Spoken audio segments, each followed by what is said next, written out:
Hi everyone. Today I want to talk to you about the products that I recommend my patients to use post-procedurally. So remember to watch till the end to get the full benefit of these recommendations. So if you have normal skin, I'd recommend some generic of the top Bond stuff will do. But important is how you use it. Let's say you have acne prone skin or oily skin, I might ask you to use a salicylic based acid based cleaner. But otherwise, how do you use a face wash? First, you take a bit of the face wash and then you wash your hands with it so that you take off all the oily, grimy stuff off of your hands. Then take the face wash and foam it properly.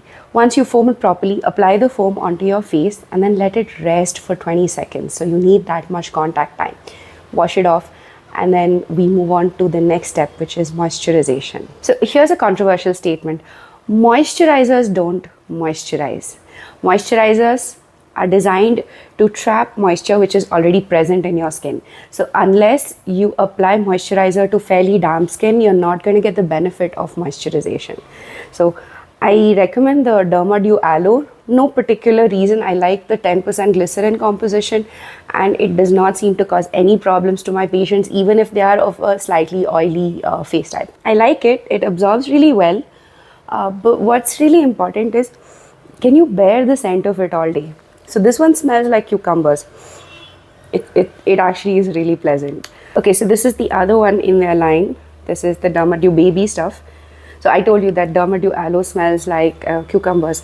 This one, on the other hand, has this amazing smell that reminds me of Johnson's baby powder, which was banned because of the whole cancer risk thing. But this, my gosh, it smells of childhood. It smells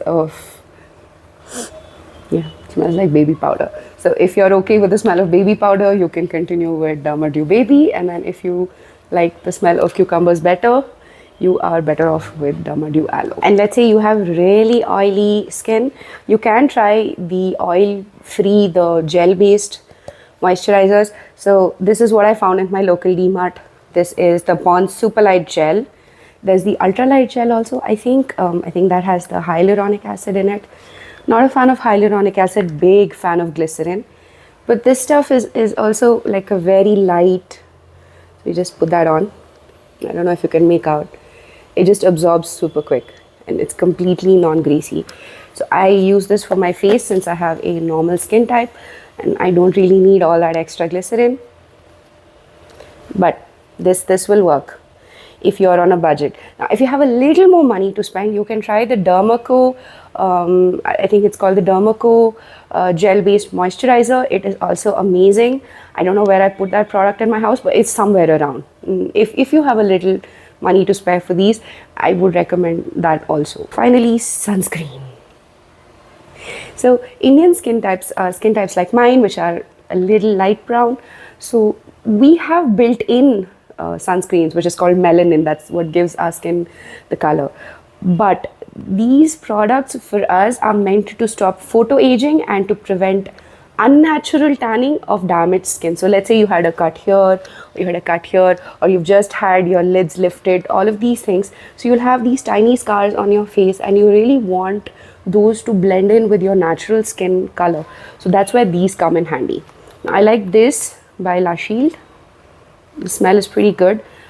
Problem is it does leave a bit of a white cast. What's a white cast? It's that color that you can see at the end of application. You put a generous amount on, okay, and you let it dry.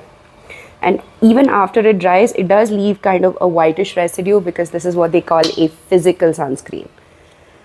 There are multiple variants of this, but this is the one I found, and this is the one that I recommend my patients to use, especially if they've had, say, a chemical peel with me, or they've had derma roller therapy, or any of those things, which are the non-surgical aesthetic things that I routinely do. And so when the intense phase of your therapy is done and you don't really want to have that white cast anymore, there is this by Deconstruct. I like this brand. I tried multiple. I also like this product called Photo Stable Gold. I don't have that at home, so I can't show you what it looks like, but you can, order that from your local pharmacy. Put a little bit of this on. This is a gel sunscreen. I like it because it's completely fragrance free. Like I don't have to go around smelling a certain something. So, oh, just so you know, this La Shield stuff, it smells like, the Lifebuoy soap, the smell of Lifebuoy soap. So this smells exactly like a new open bar of Lifebuoy soap. So if you're a fan of Lifebuoy soap scents, you can try the La Shield sunscreen. And then, so you can technically layer makeup on top of products which have a white cast, so that there's nothing stopping you from doing that, except in the very early phases of your recovery from a facial procedure. But anyway, moving on to the gel-based one. So this just totally blends in, leaves no white cast, nothing. And it actually smells of nothing at all. I'm smelling a little bit because this is there here, but so that was my little recommendation list. I am not a dermatologist, I'm a plastic surgeon, but as a plastic surgeon, it is my bound duty to advise you what is best for your skin after procedure, especially if I have done those procedures. I hope you enjoyed this video. I hope you got a lot of info out of it, and please don't forget to share, like, and subscribe.